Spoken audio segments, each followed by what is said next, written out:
அத்தியாயம் 7. எக்காய் என்று ஒரு கிராமத்து வாசி போல கத்திக்கொண்டே வந்த ரத்தினத்தை தர்மாம்பாளும் பார்த்து அதிசயித்தாள்.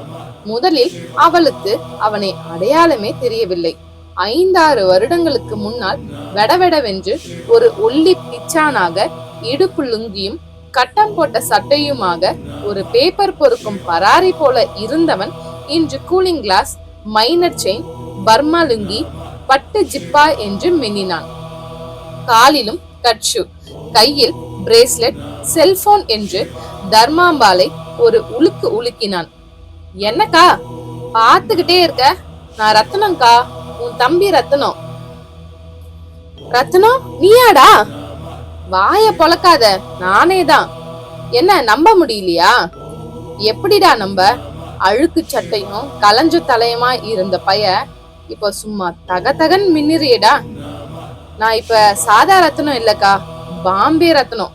அப்படி சொன்னாதான் நம்ம ஊர் பர்மா பஜார்ல எல்லாருக்கும் தெரியும். என்னென்னவோ சொல்றியேடா. இவ்ளோ நாளா எங்க இருந்த? என்ன பண்ணிக்கிட்டு இருந்த? என்னக்கா நீ நிக்க வச்சுக்கிட்டே பேசுறியே? எவ்வளோ நாளைக்கு பிறகு வந்திருக்கேன். வாடா தம்பின்னு உள்ள கூட்டிட்டு போய் உட்கார வச்சு ஒரு காபி டீன்னு கொடுத்து உபசாரமா பேசாம இது என்னக்கா வழக்கம்? கோவிச்சுக்காதடா. உன்னை பார்த்ததுல எனக்கு கையும் ஓடல காலும் ஓடல. சரி சரி உள்ளவா. அப்படி போடு. ஆமா, என்ன மாமா நிமிந்து கூட பார்க்க மாட்டேங்கிறாரு? அவரு யார பார்த்தாரு உன்னை பார்க்க? இருக்கா, என்ன இருந்தாலும் மாமா இல்லையா?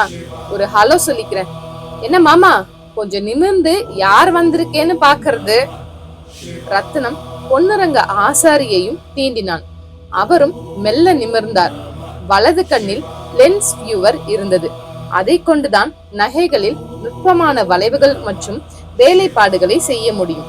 அதை எடுத்தவர் ரத்னத்தை பார்த்து, என்னப்பா எங்க வந்த என்றார். அந்த கேள்விக்குள்ளேயே ஒரு குத்தல். என்ன மாமா கேள்வி இது? நான் உங்க மச்சின, எங்க அக்காவை பார்க்க வந்திருக்கேன். வாடா மச்சினா, எப்படி இருக்க? நல்லா ஷோக்கா இருக்கியே, தேறிட்டியா? கல்யாணமாச்சா? என்ன தொழில்? எவ்வளவு சம்பளம்னு நல்ல விதமா கேட்க எவ்வளவு கேள்விகள் இருக்குது. அதெல்லாம் விட்டு புட்டு எங்க வந்தேன்னு ஏதோ எதிரிய கேக்குற மாதிரி கேக்குறிய மாமா. பொன்னுரங்கத்தின் ஒருவரி கேள்விக்கு 9 கேள்விகளை அடுக்கி அவரை உசுப்பியது ரத்தினத்தின் பதில் கேள்வி. எவன்டா இவன்?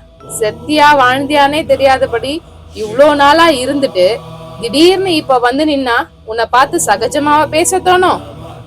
பொன்னுரங்கமும் போட்டு தாளித்தார். டேய் நீ வாடா, இந்த ஆள்கிட்ட போய் பேசிக்கிட்டு இருக்க பார். தர்மாம்பாள் ரத்தினத்தை வெட்டி உள்ளே இழுத்து சென்றாள்.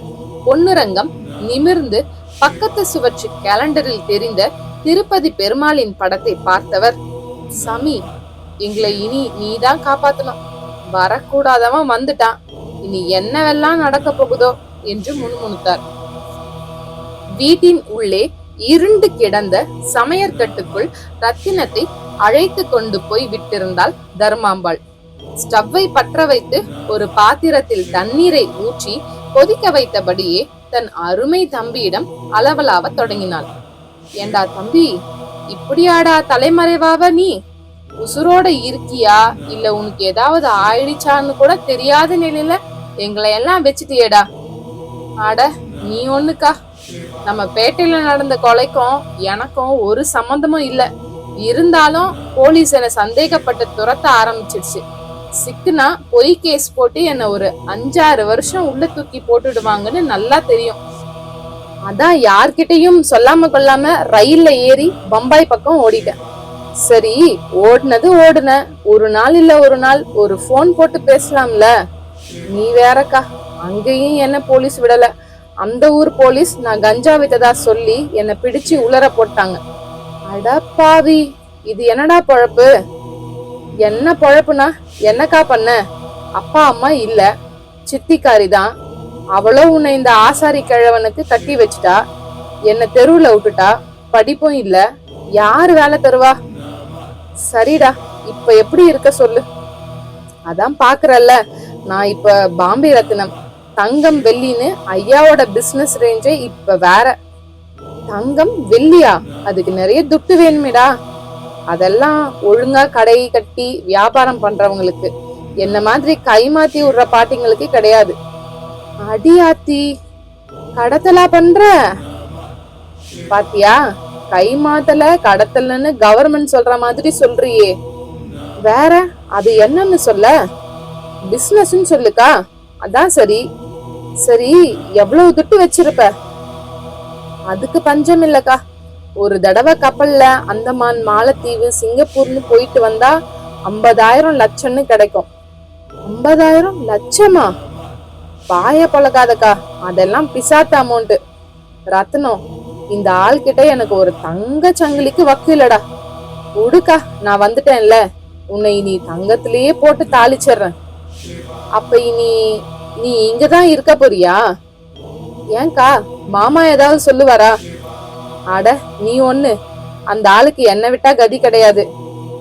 ஏன்கா, அவருக்கு மாணிக்கன்னு ஒரு மகன் இருந்தானே? இருந்தான், ஆனா இப்ப அவனும் உன் கேஸ் தான். அப்படின்னா என்னத்தடா சொல்ல? ஒரு நாள் உன் மாமா கடைக்குள்ள திருடன் பூந்துட்டான். வாடிக்கைக்காரங்க நகை செய்ய கொடுத்த தங்கத்தை எல்லாம் திருடிக்கிட்டு போயிட்டான். தங்கம் கொடுத்தவங்க நெருக்கவும் உன் மாமா கண்ணு மொழி பிதுங்கி போனார். கடைசியில என் கழுத்துல காதுல இருந்ததையெல்லாம் உருக்கி தங்கம் கொடுத்தவங்கள சமாளிச்சார்.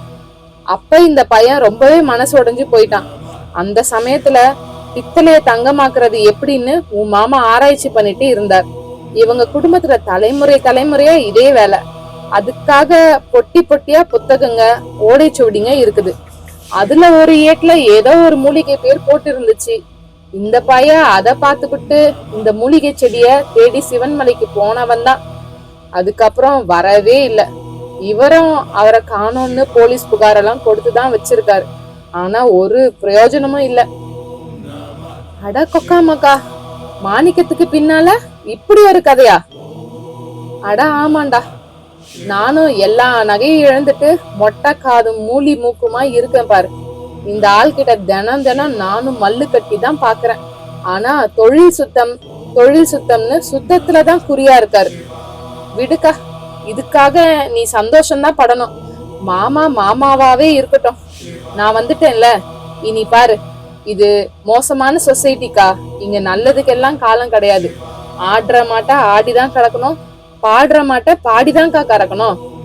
என்னமோடா, இனியாச்சும் நீ கூட இருந்து என் ஆசைகள் ஈடேறினா சரி. ஆமா, உனக்கு கல்யாண காட்சின்னு ஏதாச்சும்? தர்மாம்பாள் இழுத்தாள். ரத்னமும் நெளிந்து விட்டு, ஏக்கா இனிமேதான்கா நடக்கணும். நல்ல லட்சணமா த்ரிஷா அசின் மாதிரி நீதான்கா பொண்ணு பாக்கணும். அது யாருடா திரிசா அசின்னு பிசின்னு? நீ சினிமாவே பாக்குறது இல்லையாக்கா? இங்கதான் பொழப்பே சினிமாவா இருக்கே. விடு, இனி எல்லாம் மாறும். அதான் நான் வந்துட்டேன்ல. ரத்தனத்துக்கு கொஞ்சம் கரகரப்பான குரல். அப்படி அவன் கேட்கும் தண்ணீர் கொதித்து குதிக்கும் சரியாக இருந்தது. தர்மாம்பாலும் அதில் டீ தூளை போட்டு மேலும் கொதிக்க விட்டவளாக டம்ளர் ஒன்றை தேடி எடுத்தாள். ரத்தனம் சமையல் கட்டு மேடை மேலேயே ஏறி உட்கார்ந்து கொண்டு விட்டான். அக்கா, தப்பா எடுத்துக்காத என்று சிகரெட் ஒன்றையும் எடுத்து பற்ற வைக்க ஆரம்பித்தான். இந்த நாவலோட தொடர்ச்சியை அடுத்த காணொலியில பார்க்கலாம். வாழிய செந்தமிழ் செம்மொழியாய்.